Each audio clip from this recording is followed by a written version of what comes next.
Hello, on se retrouve aujourd'hui pour débuter une nouvelle semaine de vlog.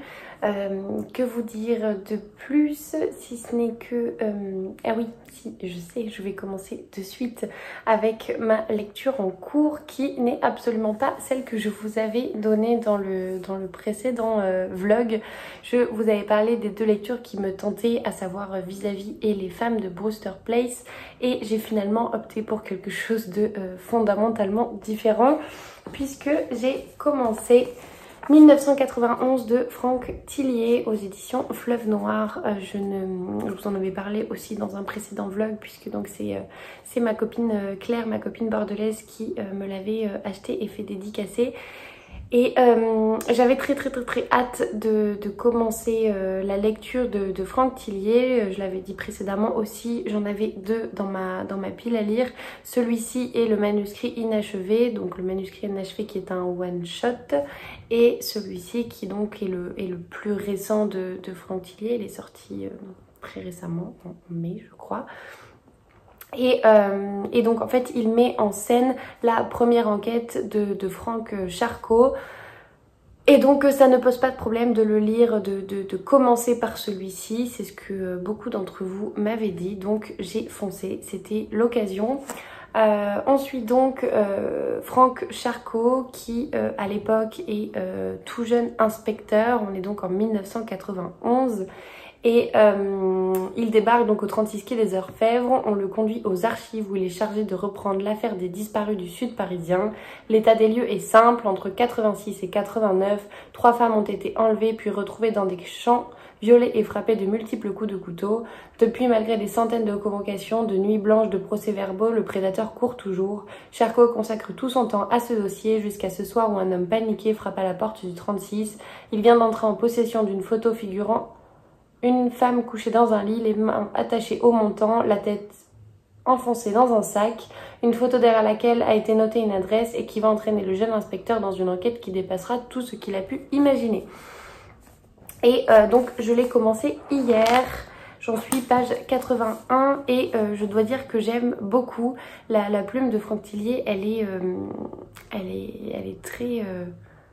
agréable entre guillemets, même si on parle quand même d'horreur hein, et de choses relativement gore quand même un petit peu, notamment les détails de scènes de crime. Mais moi qui n'aime pas ça en temps normal, qui ai beaucoup de mal avec justement les descriptions super gore, j'avoue que ça me dérange absolument pas puisqu'en fait ça aide à mieux se projeter, ça aide à imaginer l'horreur en fait qui a été commise. Et ce personnage de Franck Charcot, malgré donc ses tout jeunes débuts, je dois dire que je suis hyper enthousiaste à l'idée d'en savoir plus sur lui. Pour l'instant je le trouve relativement... sympathique, même si c'est pas l'objectif, mais j'avoue que j'aime beaucoup ce personnage après 80 pages, et on a une écriture qui est elle aussi assez addictive. Concrètement hein, j'ai lu 80 pages alors que j'ai très peu lu hier soir, enfin je l'ai commencé en fin de soirée, et que donc là on est lundi en fin d'après-midi. Je n'ai pas eu le temps de lire aujourd'hui, à part tout à l'heure en allant me faire vacciner, j'ai dû lire 2 chapitres. Mais ça se lit très bien, à tel point que j'avais pas du tout envie de poser mon livre pour aller me faire vacciner, c'était l'heure pourtant. Mais non, c'est super agréable, c'est très prenant, et on se projette tout à fait, donc voilà, affaire à suivre. Mais pour l'instant c'est une bonne expérience et une bonne découverte. Il fait, je vous l'ai même pas dit, il fait 499 pages, 498 pages, et donc c'est un brochet, donc c'est un beau petit bébé quand même, mais ça se lit très bien, donc voilà, j'ai hâte d'aller poursuivre ma lecture. De mon côté donc on est jeudi en fin d'après-midi, je l'ai déjà dit. Il fait méga chaud, il doit faire 34-35 degrés là, c'est juste... c'est compliqué. Vivement des températures un peu plus supportables parce que voilà, même là je voulais vous prendre dehors, mais entre du coup tous les voisins qui sont dehors et qui font leur vie et la chaleur, c'est compliqué. Mais on va pas se plaindre parce que l'été est là. Juste des températures un peu plus supportables et des nuits fraîches, ce serait bien. Ça aide à récupérer entre temps. Je m'arrête ici et je vous dis à demain. Hello, on est mercredi et j'ai plein de choses à vous montrer. Dans un premier temps, vous parler de ma lecture en cours qui est donc toujours 1991 de Franck Thillier. J'en suis à la moitié, un petit peu moins de la moitié. Oui, un petit peu beaucoup moins de la moitié puisque je suis page 200 et il fait quasiment 500 pages. Mais franchement, j'adore. Vraiment, c'est hyper addictif. Je suis vraiment prise dans cette enquête. J'ai envie d'en savoir plus. C'est un véritable page turner et voilà. Franchement, l'écriture est super fluide. Ça se lit tout seul. C'est très imagé. J'ai l'impression en fait d'être plongée en pleine enquête du 36 quai des Orfèvres et c'est génial. Donc pour l'instant, c'est un sans faute pour la découverte de Franck Thillier que je n'avais jamais lu jusqu'ici. Je suis contente d'avoir commencé par celui-là parce que, comme je le disais précédemment, c'est donc la première enquête de Franck Charcot. Et du coup, je le découvre en 1991, donc il y a relativement longtemps, il y a 30 ans. Et je ne sais pas en fait, je ne sais pas comment il va évoluer, étant donné que je n'ai pas lu les livres plus récents, je ne sais pas ce qu'il est devenu en vieillissant et donc c'est sympa en fait de commencer par le début. Et ce que j'aime beaucoup aussi, c'est que donc forcément, en référence à son titre, ce livre, l'intrigue se déroule en 1991 et donc en fait on est dans une toute autre époque. Les voitures, on parle de 405, il n'y a pas encore de téléphone portable. Enfin toutes ces références au passé finalement, c'est hyper, comment dire. C'est rare en fait parce que de nos jours, voilà, on utilise beaucoup, notamment dans les polars, les technologies, notamment par rapport à l'ADN, à la reconnaissance faciale, etc. etc. Et là, en 91, il n'y a pas tout ça. On en est encore aux anciennes méthodes où pour savoir ce qu'il y avait écrit sur une feuille, on va passer par d'autres techniques, etc. Enfin, c'est assez drôle et j'avoue que je passe vraiment un excellent moment. C'est aussi pour ça que je me presse pas à le lire. Enfin, je lis quand je peux lire en fait, tout simplement. Mais j'avoue que j'ai envie de faire durer le suspense. Il est vraiment, il est passionnant. Il y a beaucoup de documentation. Après, je sais pas du tout où l'auteur va vouloir nous mener. Mais franchement, je suis conquise pour l'instant. Vous aviez été hyper nombreuses à me dire là, mais tu vas adorer. Comment ça, t'as jamais lu de Franck Thillier? Une fois que tu auras commencé, tu seras addict. Et j'avoue qu'avec celui-ci, je pense qu'en tout cas, c'est le premier, mais ça ne sera absolument pas le dernier. Voilà pour ma lecture en cours, je vais aller continuer à le lire et puis je vous en parlerai mieux. Mais franchement, j'adore, c'est une belle réussite pour l'instant et c'est une belle entrée en matière pour moi qui ne connaissais pas l'auteur. J'en profite pour m'excuser si vous avez un bruit de fond. J'ai coupé le ventilateur, il fait une chaleur, il fait 35 degrés aujourd'hui, c'est la pire journée au niveau chaleur. Et j'ai la machine à laver qui tourne en fond. Donc voilà, si vous avez un petit bruit de fond, je pense pas que ça s'entendra, mais sait-on jamais, c'est la machine à laver, c'est normal. Et je dois avoir Gus qui est pas très loin, oui c'est ça, qui est pas très loin et qui cherche à gratouiller la porte. Bref, oui, je sais ce que je voulais vous dire en suivant. J'ai reçu un livre que j'avais commandé sur Vinted. C'est un livre qui vient tout juste de sortir et j'ai eu la chance. En fait, je suis une fille sur Vinted qui met beaucoup de cozy murder, cozy mystery. Elle les met généralement en vente immédiatement après les avoir lus. Ça doit être quelqu'un qui ne les conserve pas. Et du coup, c'est super avantageux parce que voilà, ils sont comme neufs puisqu'elle les a lus une fois et elle en prend soin. Et qui plus est, sur les cozy murder où généralement on est sur des prix à 15-16 euros, elle les vend presque, enfin oui, moins de la moitié du prix, puisque généralement c'est 6-7 euros auquel vous rajoutez les frais de port, donc ça permet quand même de faire des économies et puis d'utiliser des livres de seconde main. Le livre donc que j'ai commandé, c'est Le secret de Briar's Hall. qui est donc en fait le tome 4 des aventures, des enquêtes de Loveday and Ryder de Faith Martin. C'est donc des Cozy Murder.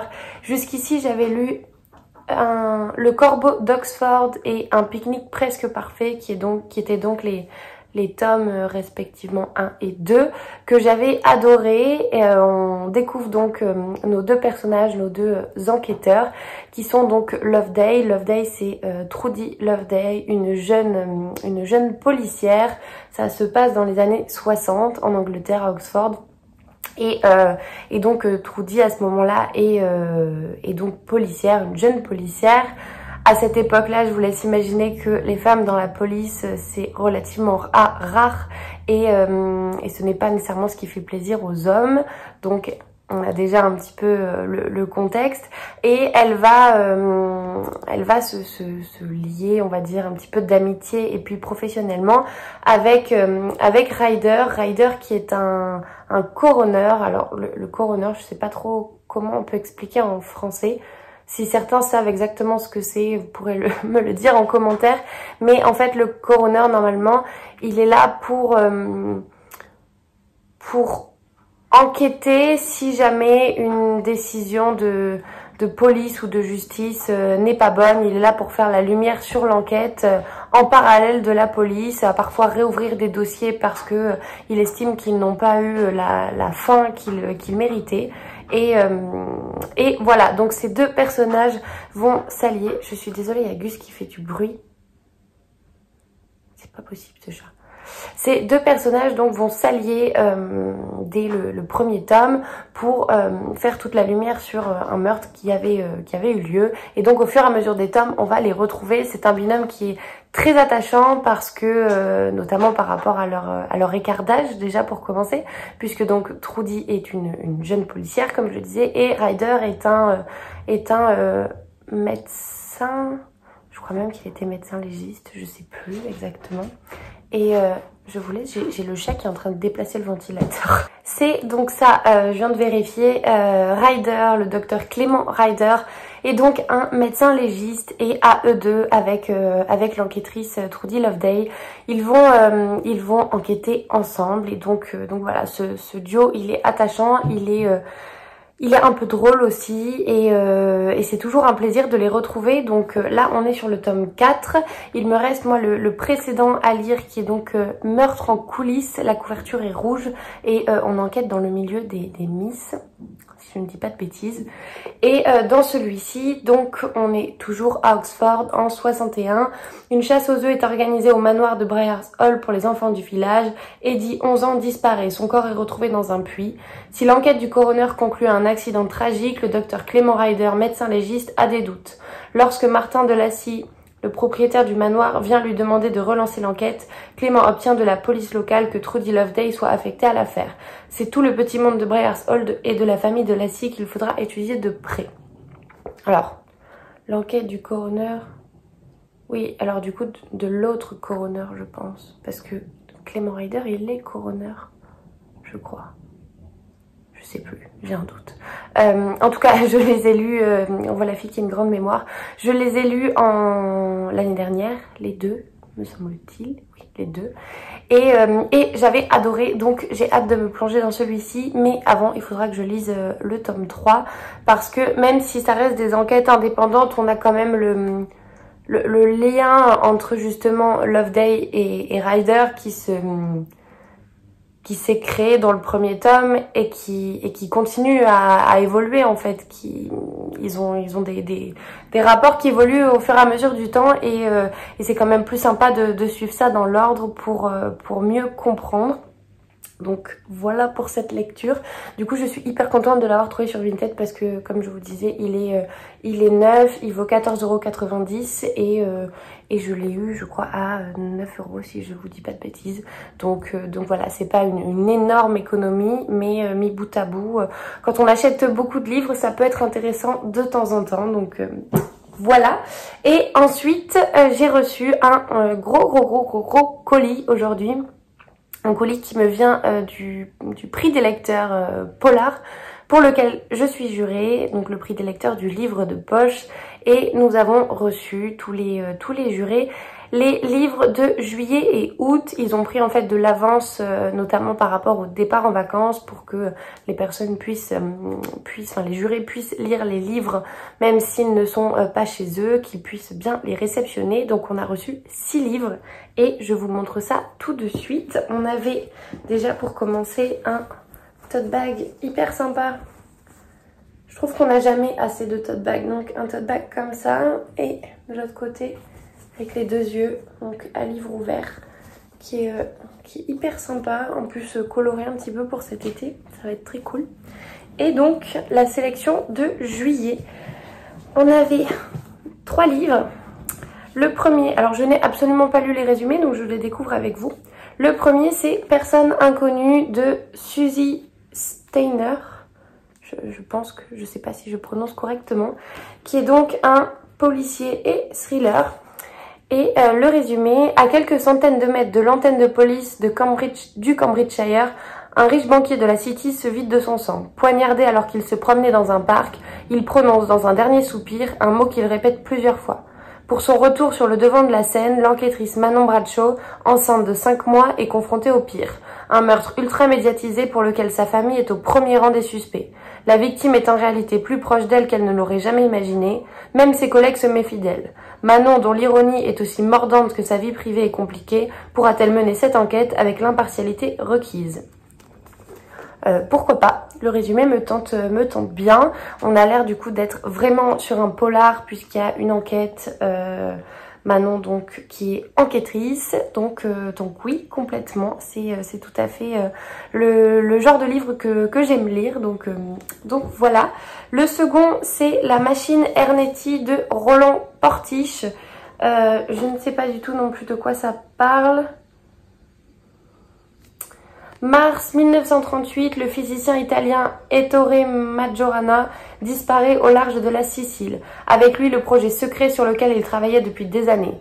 Automne 55, on retrouve par miracle les notes du scientifique. Elles inspirent au père Ernetti une idée folle, construire une machine à voir dans le temps, un chronoviseur.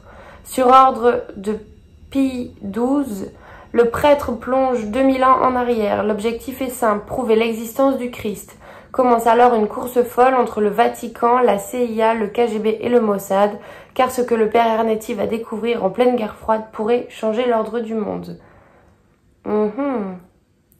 Alors j'ai l'impression que c'est un mélange entre Da Vinci Code, enfin comment il s'appelle, Dan Brown, voilà. J'ai l'impression que c'est un mélange entre un petit peu de Dan Brown avec Da Vinci Code, Ange et Démon, Inferno, etc. Un peu aussi du Giacometti Raven, je crois, avec enfin, ce genre de livre en fait où on mêle un petit peu, on mêle de l'historique avec une enquête. Alors là, on a quand même quelque chose de voir dans le temps. Quelque chose d'un peu fantastique si je puis dire, pourquoi pas. Alors c'est pas du tout mon genre de prédilection, mais pourquoi pas, je vais attendre. C'est pas celui que je lirai en premier, c'est quasiment certain. Je pense que j'attendrai d'avoir des retours des autres jurés dessus pour commencer, mais oui, pourquoi pas. Ok. Et le dernier, alors le dernier il était dans ma wishlist depuis un certain temps, depuis qu'il est sorti, et je me retenais de l'acheter parce que j'avais un doute. Je savais pas s'il ferait partie de la sélection du prix des lecteurs, et étant donné que j'avais fait un petit peu la boulette au tout début du jury, en fait j'avais acheté... j'avais tendance, quand j'allais en librairie, à acheter un livre qui me faisait plaisir, et voilà, et puis... Il se trouve qu'en fait, quand on a reçu la première sélection, donc en février, le premier livre, c'était Celle qui pleurait sous l'eau de Nico Takian, et je venais de l'acheter littéralement une semaine avant. Donc depuis février, je me suis interdit d'acheter des livres de poche, du livre de poche, justement pour éviter de les recevoir en doublon. Donc là, visiblement, la sélection est terminée. Je vais pouvoir à nouveau m'en acheter quand je les verrai et qu'ils me tenteront, sans avoir peur de les recevoir en doublon ensuite. Donc c'est La chaîne de Adrian McKinty. Et alors, là où je suis pas très contente, c'est que regardez la tranche. Pourquoi vous avez laissé le orange là? C'est moche. Dans la bibliothèque, c'est moche. On dirait vraiment une psychopathe, mais non, en fait, j'aime bien quand... je sais pas comment vous montrer.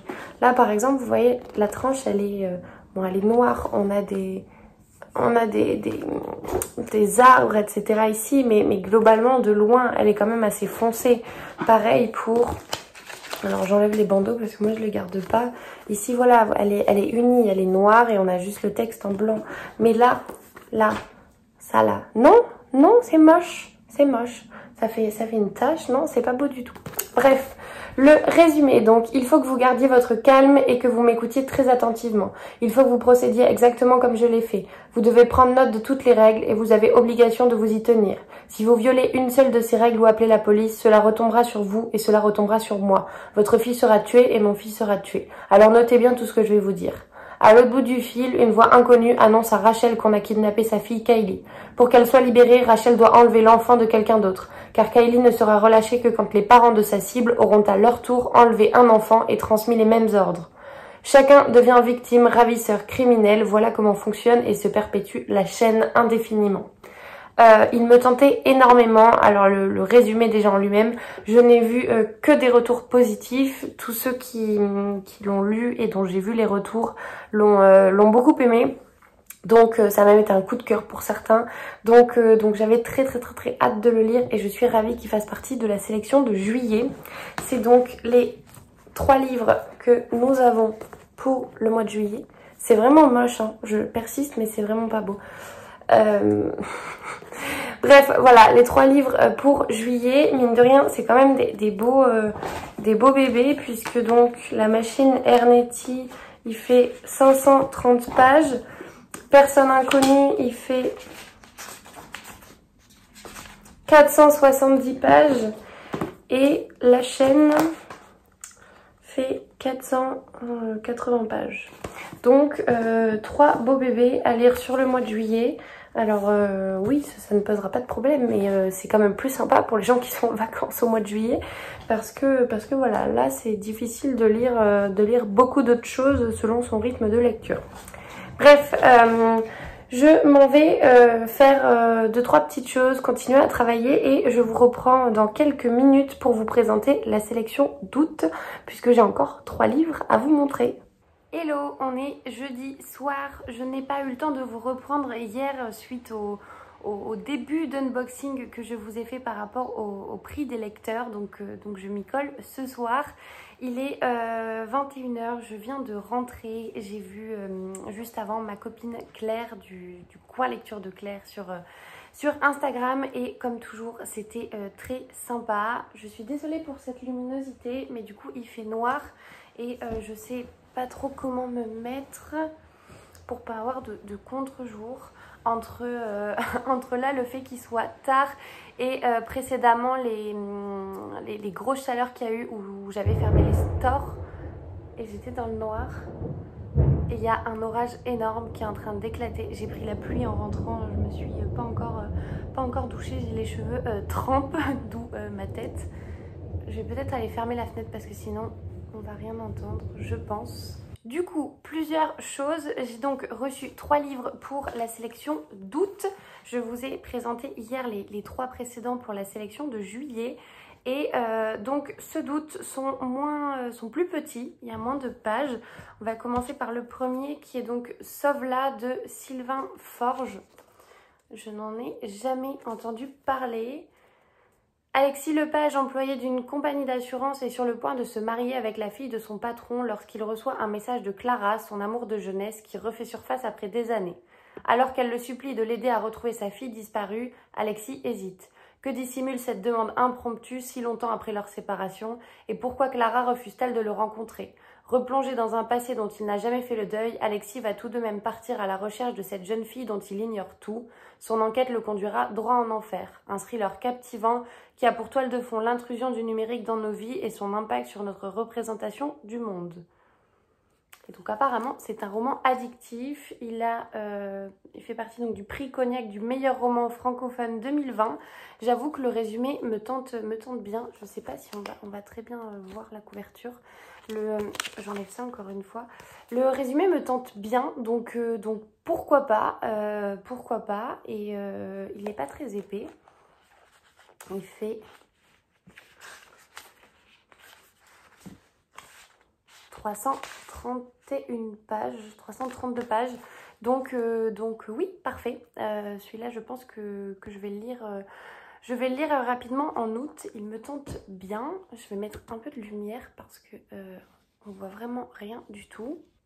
Bon, je sais pas si c'est vraiment mieux la brillance sur ma tête qui a pris la pluie, mais on va faire avec. Le second roman qu'on a, c'est Donbass de Benoît Wittkin, du prix Albert Londres, un coup d'éclat selon Le Figaro, qui fait lui aussi partie de la sélection du mois d'août. Et donc on est en hiver 2018, sur la ligne de front du Donbass, la guerre s'est installée depuis 4 ans. Plus grand monde ne se rappelle comment tout a commencé, l'héroïsme et les beaux principes ont depuis longtemps cédé la place à une certaine routine, mais quand un enfant est assassiné sauvagement, même le colonel Henri Cavadze, l'impassif chef de la police locale, perd son flegme. Benoît Wittkin, lauréat du prix Albert Londres 2019, aborde un angle mort de la géopolitique mondiale, le déchirement d'une région entre la Russie et l'Ukraine, volontairement ignoré et toujours d'actualité. Alors celui-ci, je découvre le résumé en même temps que vous, mais me tente énormément parce que tout ce qui touche à la Russie et justement là, ce conflit avec l'Ukraine, c'est quelque chose qui pas qui me passionne, mais qui m'intéresse beaucoup et je suis très curieuse. Donc voilà, si avec un thriller, je peux en apprendre davantage sur ce contexte et ces choses dont on n'est pas toujours nécessairement au courant, en tout cas sur lesquelles on n'est pas toujours très informé, ça peut être l'occasion. Donc celui-ci, pareil, il n'est pas très épais non plus, 320 pages. Même pas, 313 pages, donc top. Celui-ci me fait bien envie. J'espère en revanche que le rythme sera un petit peu au rendez-vous et qu'on sera pas trop dans de la description géopolitique de conflits ou autre. Mais encore une fois, à voir. Et le dernier, je l'avais beaucoup vu passer quand il est sorti, et ça a été le coup de cœur de plein de personnes selon ce que j'ai pu voir sur Instagram, et c'est Les Refuges de Jérôme Loubry.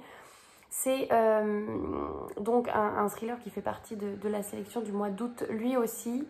Et donc l'histoire se passe en Normandie, installée donc en Normandie depuis peu.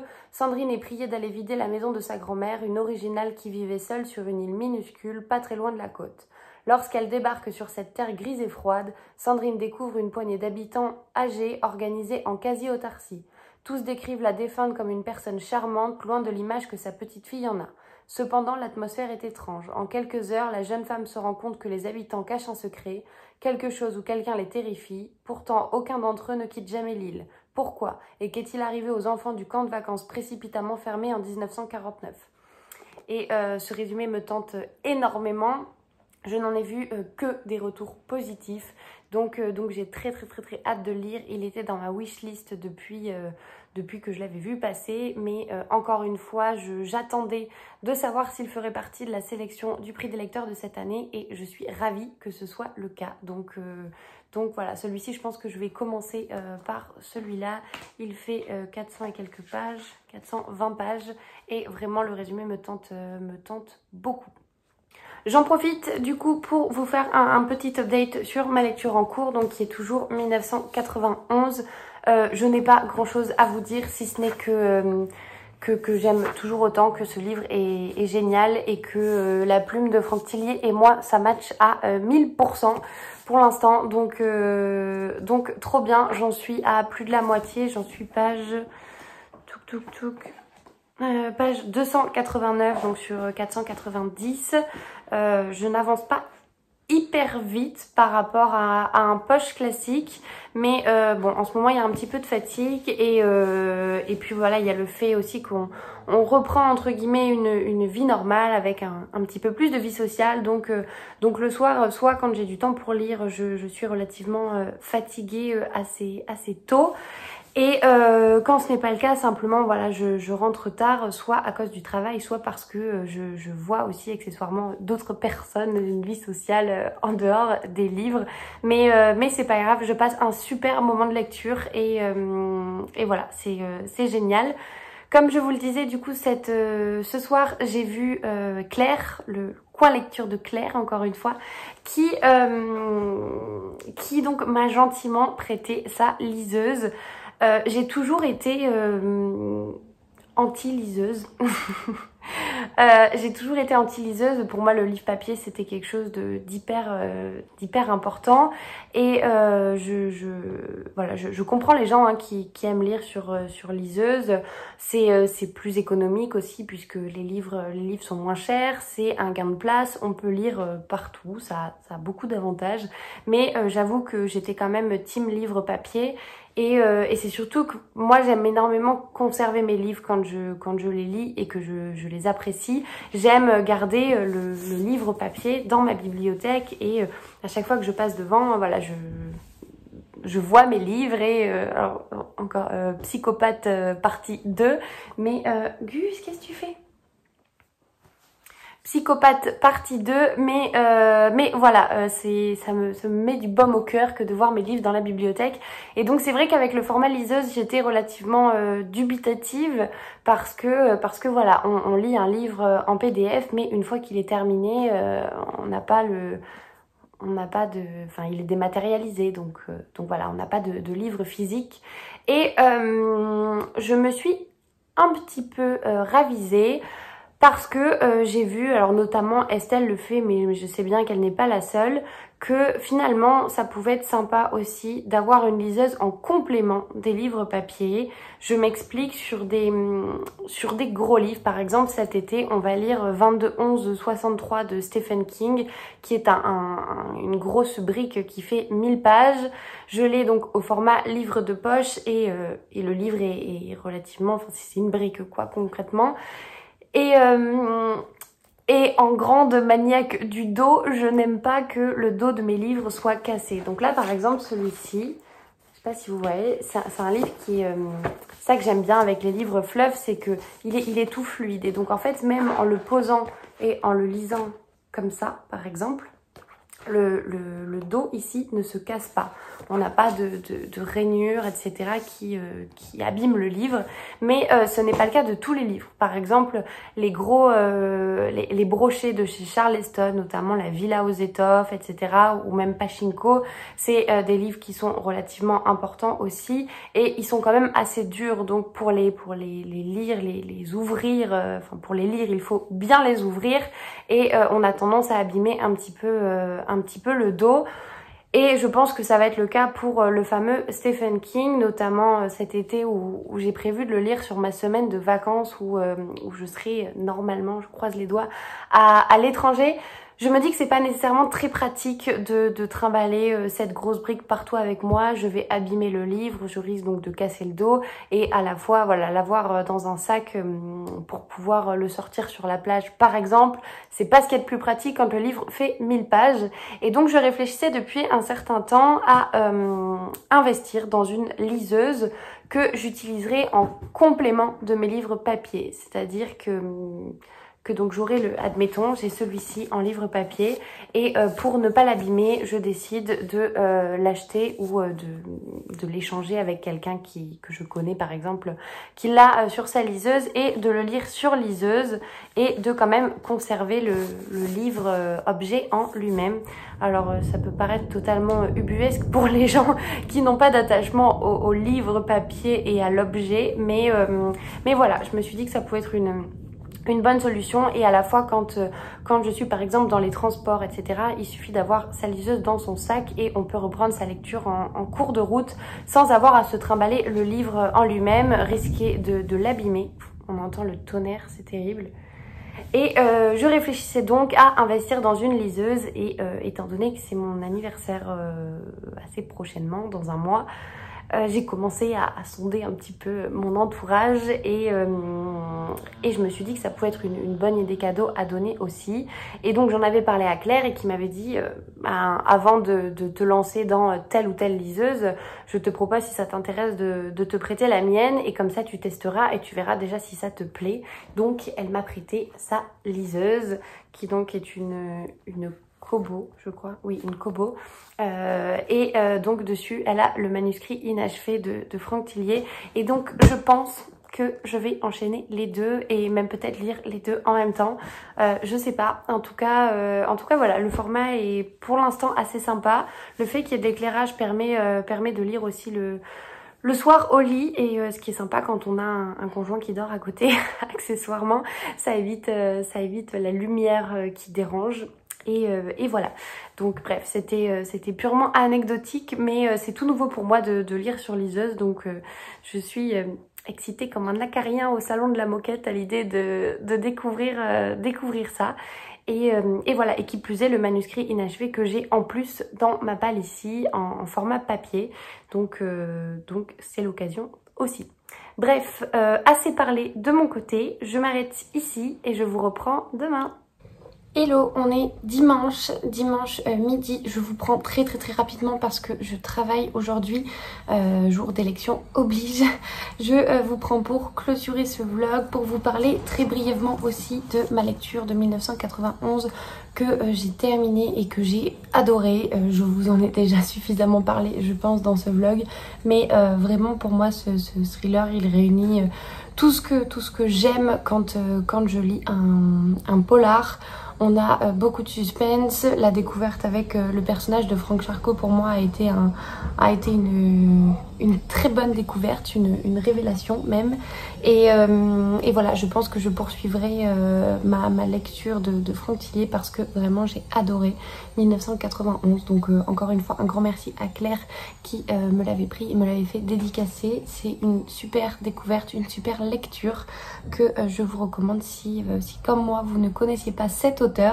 En tout cas voilà, merci à toutes les personnes qui m'avaient encouragée à le découvrir parce que franchement je ne suis pas du tout déçue et c'était un super moment de lecture. Je m'arrête ici pour ce vlog. C'était un vlog un petit peu plus long que le précédent où j'ai beaucoup parlé puisque je vous ai parlé des différentes réceptions, notamment par rapport au prix du lecteur polar. Effectivement, il n'y a pas eu d'autres petits plans, notamment sur ce que je peux faire en dehors parce que voilà, étant donné que le premier tour des élections est aujourd'hui, j'ai eu beaucoup de boulot cette semaine et pas vraiment le temps de faire d'autres choses et de sortir. Mais bon, le principal étant de vous parler de mes lectures. Donc j'espère quand même que vous aurez passé un agréable moment en ma compagnie, que vous aurez découvert de nouveaux titres et que peut-être je vous aurai donné envie d'en découvrir certains. Je vous dis merci d'être fidèle au poste tous les dimanches et puis à la prochaine.